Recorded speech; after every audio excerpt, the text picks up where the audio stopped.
Le bilan se présente de façon suivante, donc nous l'avons dit, il y a un actif, il y a un passif. L'actif est représentatif de l'ensemble des éléments qui sont possédés par l'entreprise, c'est l'ensemble des droits dont dispose l'entreprise. Le passif, c'est l'ensemble des obligations, l'ensemble des dettes, ce qui est dû par l'entité en question. Sachant que l'actif, le total de l'actif doit être égal au total du passif.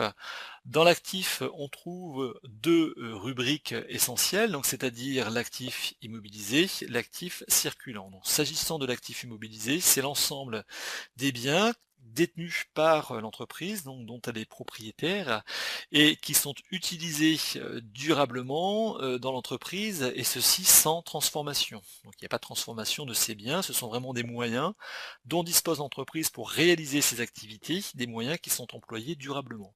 Sachant qu'au niveau de l'actif immobilisé, nous avons donc les immobilisations incorporelles, les immobilisations corporelles et ensuite les immobilisations financières. Ensuite viennent donc les éléments d'actifs circulants, donc cette fois-ci c'est l'ensemble des éléments, des biens et des créances qui sont transformés, ceci dans le cadre du cycle d'exploitation. Donc nous avons au niveau de l'actif circulant, donc, des éléments qui sont, je dirais de courte durée, en l'occurrence, les stocks de matières, les stocks de marchandises, les stocks de produits finis, et les stocks en cours de production. Nous avons ensuite l'ensemble des créances clients, donc ce qui a été facturé au client et qui n'a pas encore été réglé par ceux-ci, dans le cadre des activités, de l'entreprise. Nous avons ensuite des créances clients donc qui, une fois encaissées, vont impacter la trésorerie. Donc l'actif circulant comprend donc la trésorerie, l'ensemble des éléments financiers, les comptes de trésorerie détenus, possédés par l'entreprise. Et puis cette trésorerie, bien sûr, ensuite va être utilisée pour réaliser les achats, pour pouvoir financer l'exploitation. Donc c'est vrai que on peut identifier ce cycle, c'est-à-dire donc des stocks aux créances clients, des créances clients à la trésorerie et de la trésorerie au stock. Donc c'est ce qui constitue, en l'occurrence, le cycle d'exploitation qui correspond à un actif circulant, hein, comme son nom l'indique, ceci circule. Ensuite, nous avons au passif la première catégorie, la première rubrique qui concerne donc les capitaux propres. Les capitaux propres, c'est l'ensemble des ressources internes dont dispose l'entité pour pouvoir réaliser ses activités. Donc ce sont les capitaux pardon, qui ont été engagés par les propriétaires de l'organisation donc pour la réalisation de ces activités. C'est tout ce qui est dû par l'entité à ses propriétaires. Donc il y a du capital social, donc ce qui a été apporté pour la création donc de l'entité, et puis il y a l'ensemble des éléments de résultat qui ont été conservés par l'entité dans le cadre de modalités d'affectation comme nous l'avons vu précédemment. Eh bien ces éléments constituent les fonds propres et ces fonds propres sont une dette de l'entité vis-à-vis de ses propriétaires.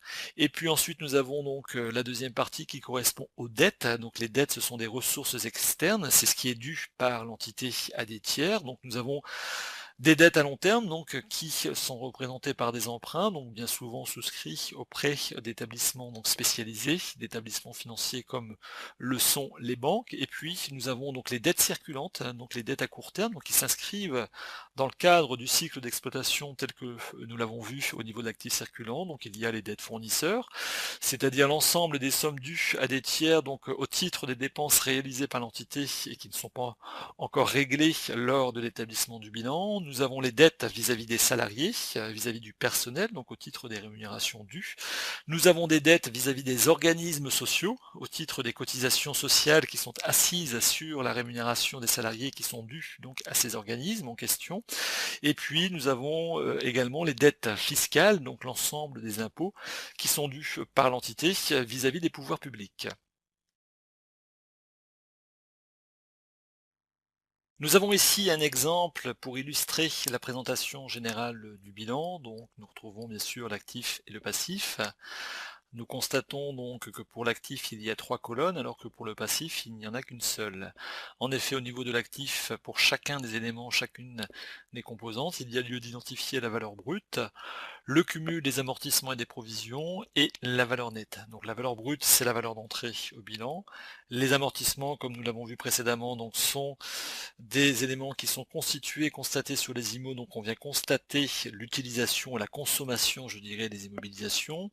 Les provisions donc viennent constater les pertes latentes donc sur les actifs ou encore sur des éléments donc liés à des risques avérés.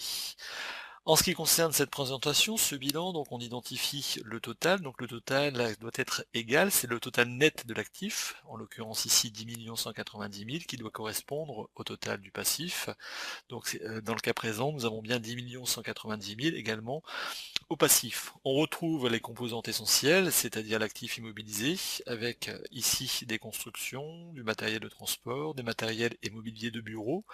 Nous avons ensuite l'actif circulant, donc des stocks, des clients, des autres créances et des trésoreries, donc tout ce qui concourt au cycle d'exploitation.